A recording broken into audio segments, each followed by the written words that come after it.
Hi, ladies. So tonight is about how to know your training is working. So this is a topic that I feel is quite important for fat loss, strength, and long-term results. So yeah, effort, consistency, and progress. So how do you know it's working without relying on the scale? And obviously there are ways to tell that are quite obvious, such as how you look and how you feel. But this is just jumping into a little bit more detail about it. And I thought it might be quite useful for you to know and for me to share with you. So yeah, we'll jump straight in. So as I say, this is for fat loss or strength or both, and long-term results ultimately. So this applies whether you're any of these goals, and a lot of people work hard, but still feel unsure if their training is working because they're using the wrong kind of feedback. So I want to leave you guys knowing what to look for so you can train with more confidence and less doubt. So, why does this matter? Working hard without direction versus working with intent. So, we all have an expectation when we start this, and it's not without intention that we are actually able to create these long-term sustainable results. So only one produces results that you can sustain. So this is why intention is a big thing. And one of the biggest frustrations I see in people putting effort in, but not knowing if it's paying off is is basically not really having a direction. That's a big frustration for them, and that uncertainty is what leads to second guessing, and they might change plans too often or push even harder when that's not actually the answer. So this talk is about replacing the guesswork with clarity, so your effort is directed and not just enthusiastic. I hope that makes sense. So, what effective training actually means. So, for me, it's about challenging the body, challenging your mind as well, being consistent and being able to recover nicely. Effective training should challenge you. It shouldn't feel easy, but it also needs to be something you can repeat. If training wipes you out to the point where you dread the next session or you can't recover, then it's not effective long term. Equally, if it feels too comfortable and never asks anything of you, then your body has no reason to change and adapt. So it should demand effort, be repeatable, and support your life. We're looking for a middle ground here. So it's effort that really does fit into your life and it can be sustained. So where work ethic actually lives. Effort matters, as I said here, in the quality of your sets, staying close to challenge, showing up week after week. And this is important because it's not about suffering.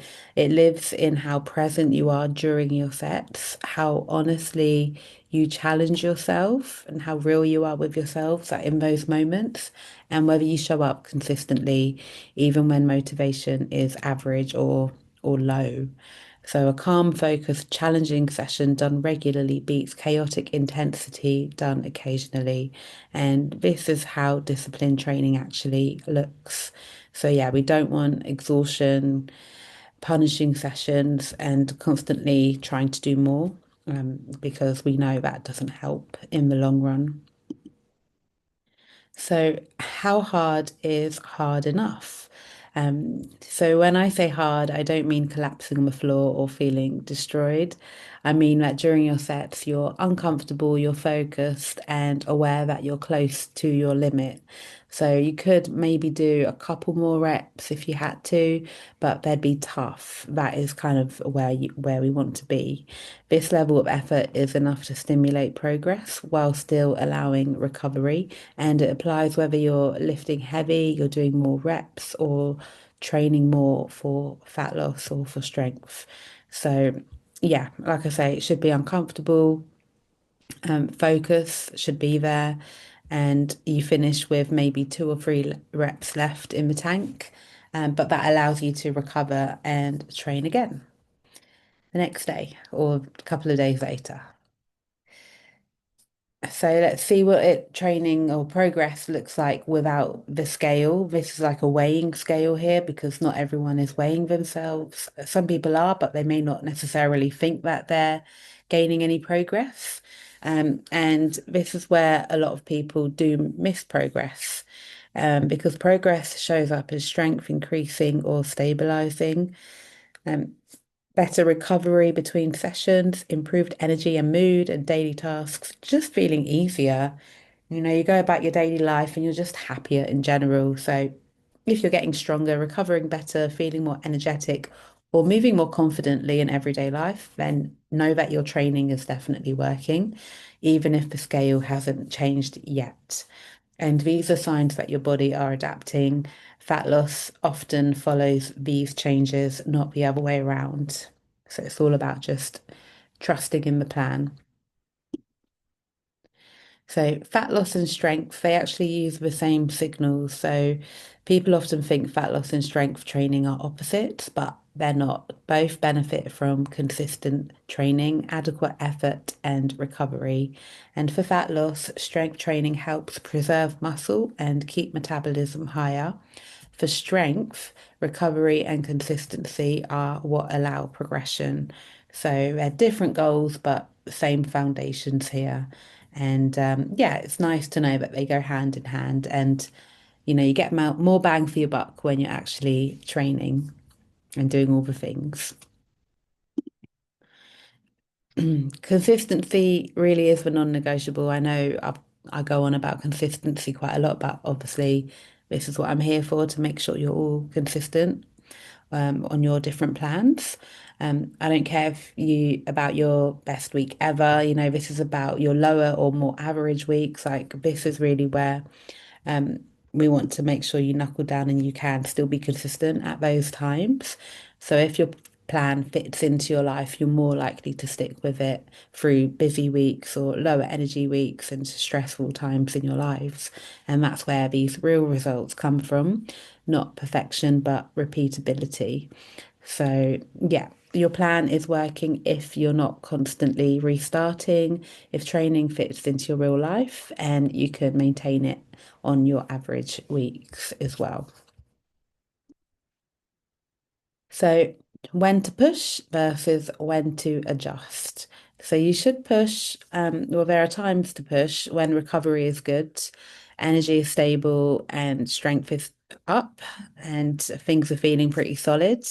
But there are also times to adjust, and this is when fatigue builds up, your motivation drops, or your body feels run down, and you feel like you're not recovering very well. So they're the times to kind of just let me know that you're feeling like this, and we can do something about it. So yeah, just know that adjusting isn't a weakness. It's all about intelligent training and making sure we tweak things here and there as needed. And the goal is always long-term progress, not short-term punishment. Okay, so what pushing actually looks like. So as I mentioned in the earlier slide, pushing means adding reps at the same weight, adding a small amount of load, improving control or range, reducing rest slightly, being more focused and honest in your sets. And pushing is deliberate progression, small controlled increases that your body can adapt to. So you could also improve your control, slow your tempo down, things like that, and work on like a full range of motion.